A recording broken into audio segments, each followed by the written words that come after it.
Napakaganda talaga ng dagat. Lalo na kung may mga ibon na mga nakadapo sa puno. Ang lalaki ng ibon, di ba?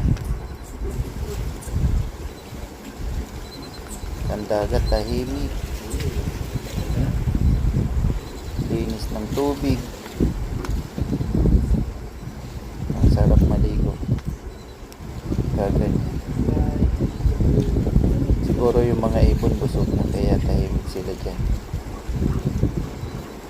Yung mga dumarating pa.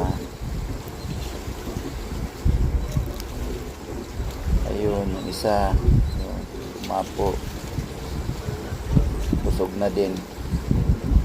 Hindi ba? Yung isa umalis. Hanap ng pagkain.